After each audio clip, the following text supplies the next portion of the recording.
নমস্কার বন্ধুরা, আমি শান্তনা। আশা করি তোমরা সবাই খুব ভালো আছো। আমিও খুব ভালো আছি।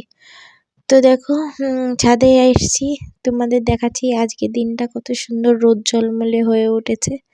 খুব সুন্দর লাগছিল। শীতের সকাল, মানে অনেকটা বেলা হয়েছে অবশ্য, 12টা বেজে গেছে।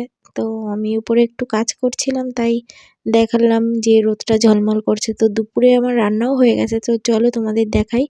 এই যে চলে এসেছি। এটা কি জানো তোমরা? কেউ বলতে পারবে এটা কি রান্না করেছি? এটা অ্যাকচুয়ালি মিচুরি, মানে পুঁই শাকের ফল যেটা বলা হয়। তো এটা আমি আগে, বিয়ের আগে কোনোদিন খাইনি, এখানে এসেই খাই। ভীষণ ভালো লাগে। আর এই যে কাঁকড়া রান্না করছি, মানে কাঁকড়া কে কে খাও বলো, আমার ভীষণ ভালো লাগে। তো পেয়েছি অনেক দিন পর, বাজার থেকে এনেছে, ভীষণ মানে ভালো লাগে খেতে। তো আমি কাঁকড়া রান্না করেছি অলরেডি, দেখো খুব সুন্দর লেগেছিল অবশ্য খেতে। আর আমার মেয়ের কাণ্ড কারখানা তোমরা দেখো এবার। হ্যালো বন্ধুরা, দেখো আমি রাগ করেছি আর একজনা দেখো আমার রাগ ভাঙাচ্ছে কি করে। দেখো আমি কথাই বলবো না, ওর সাথে কথাই বলবো না। আমার এরকম মেয়ের দরকারই নেই, এরকম মেয়ের কোনো দরকার নেই, দরকারই নেই এরকম মেয়ে, চাই না, দরকারই নেই মেয়েকে। এরকম মেয়ে আমাকে দরকারই নেই। না, আমি কোনো কিছুতে ভুলবো না, দরকারই নেই, দরকার না। আমি চুমু খেলেও কিছু কথা বলবোই না। আমাকে বলেছে আমার দরকার না, আমার কথা শোনে না, এরকম মেয়ের দরকার নেই আমার। দরকার আছে কি? আছে?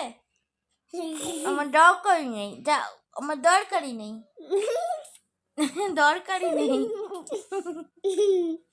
বলো, ওর পক্ষে রাগ করবো আমি? দরকার নেই ওকে। আমার ঠুনা মামা, আমি নতুন মেয়ে। তারপর দেখো যে মেয়েটির পাপা এখন বাড়ি আসলো, অনেকটা রাত হয়ে গেছে, একটা মিয়ামোর কেক নিয়ে। তো আজকে অ্যানিভার্সারি, কিন্তু আমার অ্যানিভার্সারি ব্লগটা এত লেট করেই দেওয়া হচ্ছে। আর এই যে গোলাপ এনেছে, অবশ্য আমার জন্য একটা গিফটও ছিল, সেটা আমি অনলাইনে অর্ডার করেছি, এখনও আসেনি। আর এই যে রাতে মাংস করেছি, আর চাটনি করেছিলাম, আর একটু পোলাও রান্না করছিলাম। তো এখানে এখনও রান্না হয়নি।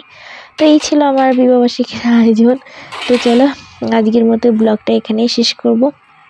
আর এগিয়ে নিয়ে যেতে পারছি না। কেমন লাগলো তোমাদেরকে ভিডিওটা একটু কমেন্ট করে জানাবে প্লিজ। সবাই পারলে একটু লাইক, কমেন্ট, শেয়ার করে দেবেন, সবার কাছে একটু অনুরোধ রইল। আর ভিডিওটা ভালো লাগলে একটু কমেন্ট করে জানাবেন, যাতে আরও সুন্দর সুন্দর ভিডিও সবাইকে দিতে পারি। তো চলো, আজকের মতো আমার ব্লগটা এখানেই রাখছি। সবাই ভালো থেকো, সুস্থ থেকো। আবার দেখা হবে নতুন আরেকটা ব্লগ ভিডিওয়। তো টাটা।